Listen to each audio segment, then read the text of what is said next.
गुरुओं को स्मरण करते हुए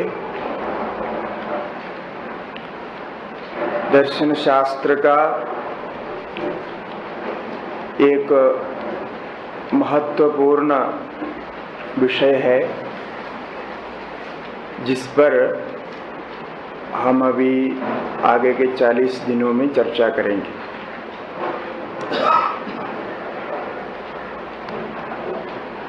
वैसे षड दर्शनों का अपने अपने स्थान में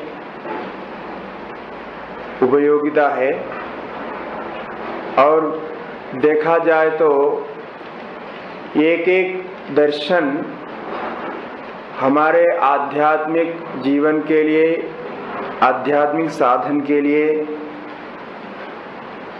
जिन सामग्रियों की आवश्यकता है उन सामग्रियों पर विशेष विचार करते हैं। उसमें सबसे प्राचीनतम दर्शन शास्त्र के रूप में सबसे प्राचीनतम दर्शन माना गया है सांख्य दर्शन को। तो सांख्य दर्शन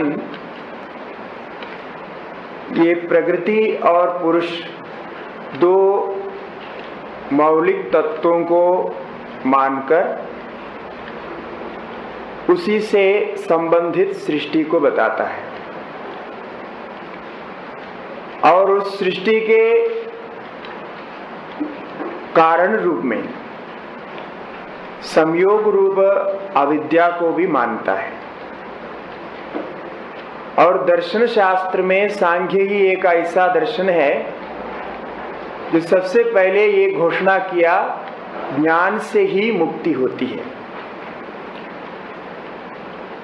वैसा वेद में ज्ञानादेव तो कैवल्यम, वैसे ज्ञान की बहुत स्तुति है, किंतु ये दर्शन शास्त्र के विषय में ज्ञान से ही मुक्ति मानने वाला एक दर्शन, सबसे प्राचीन दर्शन सांख्य दर्शन है।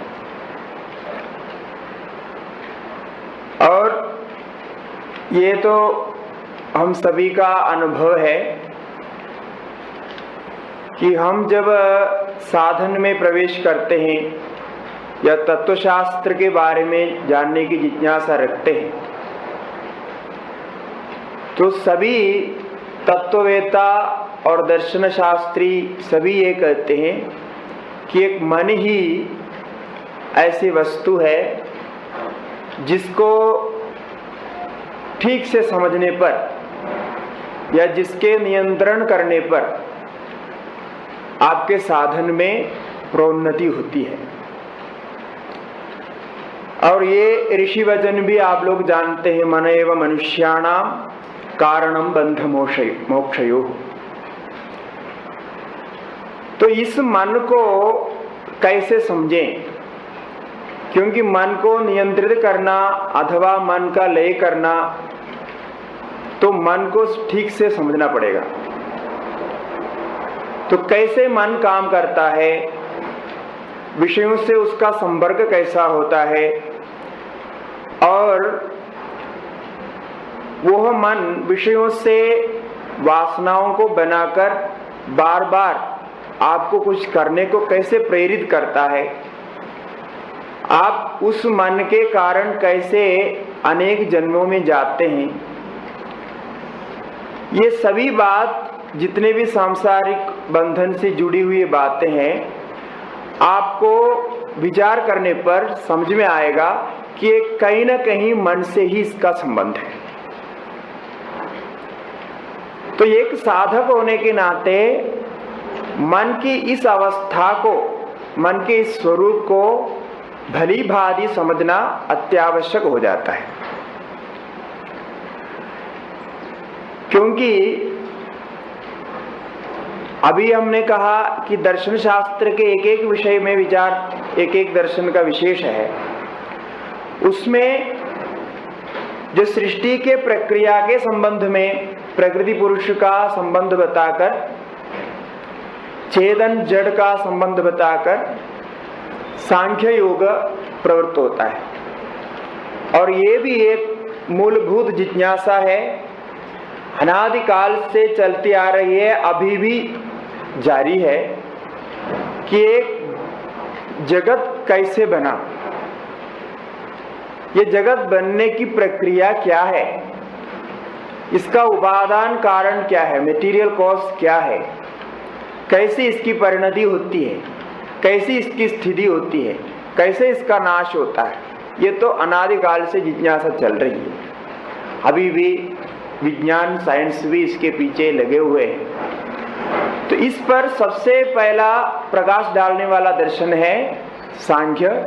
और आजकल के जो वैज्ञानिक जो सिद्धांत है, ये भी सांख्य के प्रक्रिया से जुड़ी हुई है, क्योंकि सांख्य जो मूल सिद्धांत कहता है उससे बहुत जगह आजकल का साइंस का संबंध है, क्योंकि वो मटेरियल कॉज के ऊपर जो विचार उनका है बहुत ही सही है।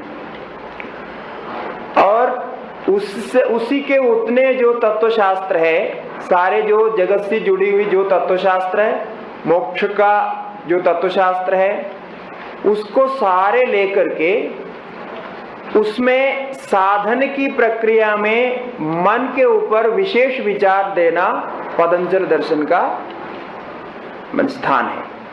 तो विशेष विचार दे करके उसको पुष्ट करता है।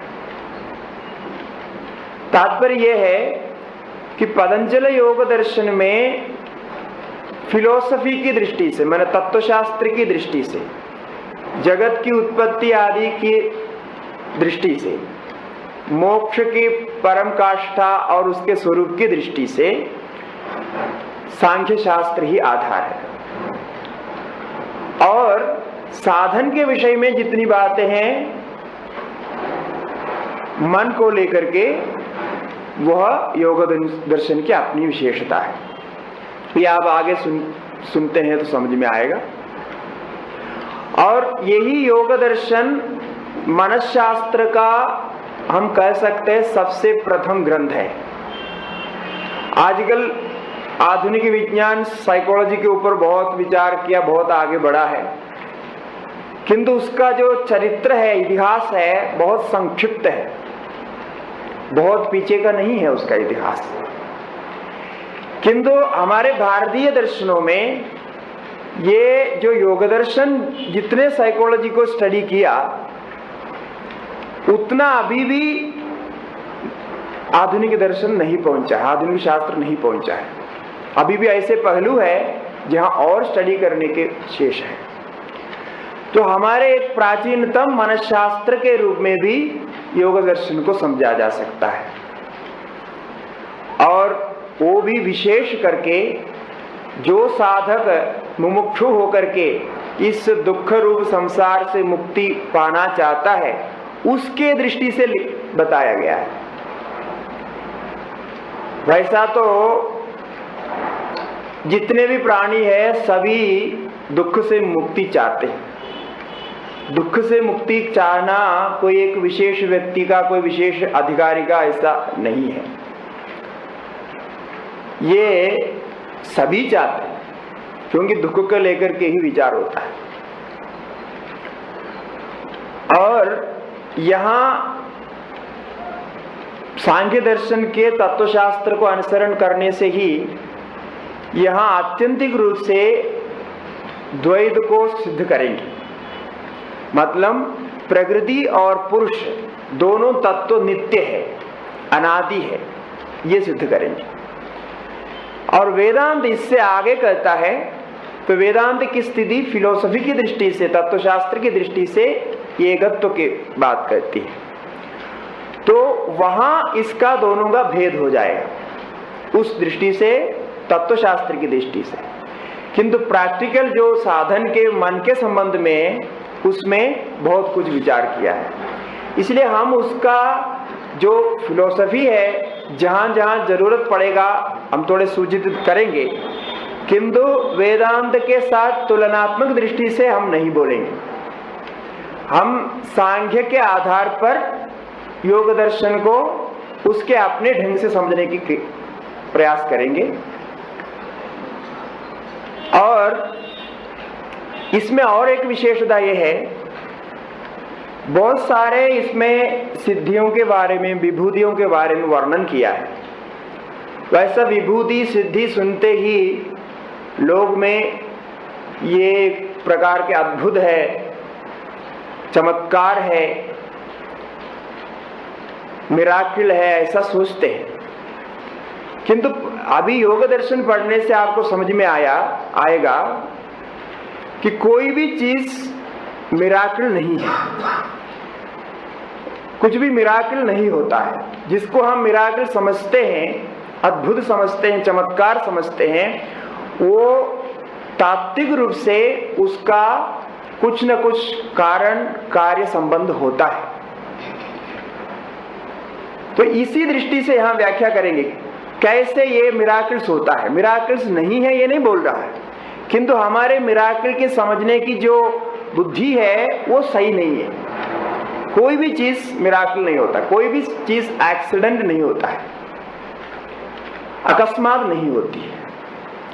तो इसकी सारी प्रक्रिया बताएंगे कि किस प्रकार से कोई तत्व की सृष्टि होती है, मन में कोई विचार कैसे उत्पन्न होता है, ये सारे विस्तार से बताएंगे। इसलिए ये जो दर्शन है ये तत्वाधिष्ठित दर्शन है। इसका मतलब वस्तु स्थिति को समझाने वाले दर्शन है। इसमें आपको कोई भी चीज की कल्पना नहीं करनी पड़ती, कल्पना का यहाँ कोई आधार नहीं। ये सबसे पहले मन से निकाल देना चाहिए, क्योंकि योग दर्शन के बारे में प्रचलित एक भ्रम ये है कि बहुत सारे इसमें काल्पनिक बातें हैं ऐसा बताते हैं। ये बिल्कुल गलत है। ये जो बता रहे हैं उसके लिए आपको आज यदि साइंस उसके पीछे यदि रिसर्च करेगा, यदि आगे उसके बारे में और स्टडी करेगा, तो जरूर वो प्रूफ कर सकता है, मटेरियल दृष्टि से प्रूफ कर सकता है।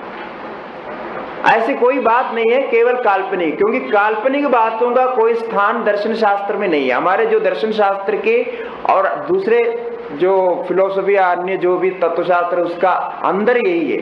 हमारे जितने भी दर्शन शास्त्र है वो काल्पनिक दृष्टि से नहीं चलता है, कल्पना का कोई यहाँ स्थान नहीं, अनुभव में प्रामाणिक होकर के प्राप्त होना चाहिए। तो इसीलिए इसमें काल्पनिक बात नहीं होगी, ऐसे दृष्टि से उसको समझाएंगे आपको, उसमें वही बात सिद्ध करेंगे। इसलिए मूलभूत तत्व के आधार पर यह विचार होगा।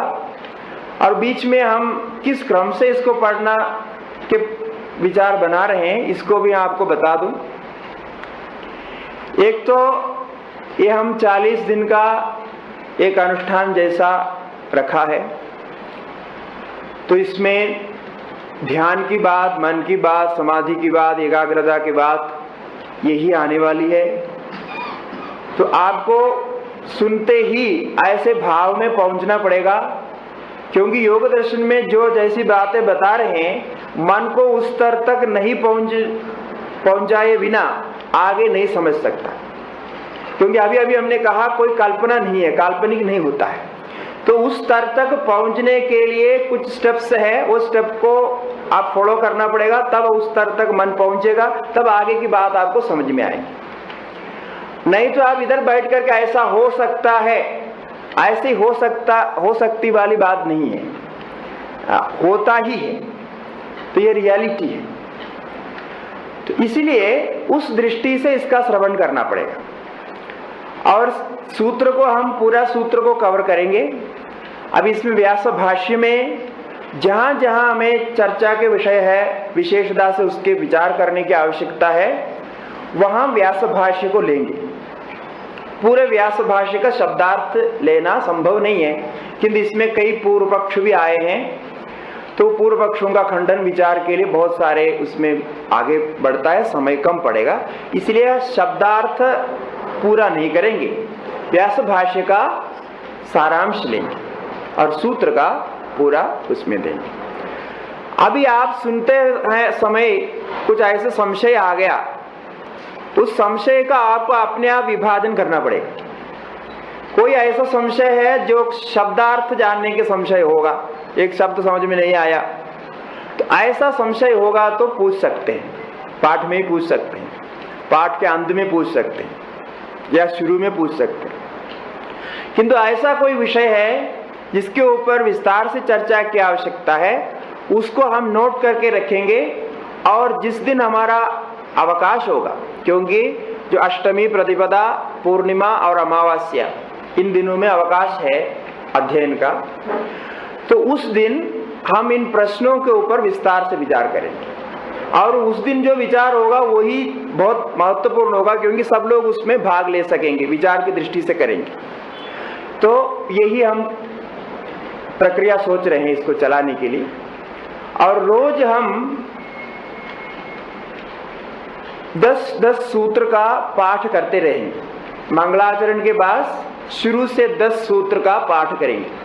तो जब वो 10 सूत्र पूरा हो जाएगा और आगे का 10 सूत्र लेगा, तो उसका पाठ करेंगे। इससे क्या है, आपको सुनने के साथ साथ सूत्रों के साथ कुछ परिचय भी होगा और शब्दार्थ स्मरण रहेगा, क्योंकि इसमें ऐसे ऐसे पारिभाषिक शब्द आते हैं जो हम सामान्य व्यवहार में प्रयोग नहीं करते, तो उनका अर्थ भी ध्यान में रहेगा, शब्द भी उच्चारण होकर के ध्यान में रहेगा। इस दृष्टि से 10 सूत्र पढ़ने में हमको 2-3 मिनट 5 मिनट तक लग सकता है, तो उसको हम उसी के लिए समय देंगे।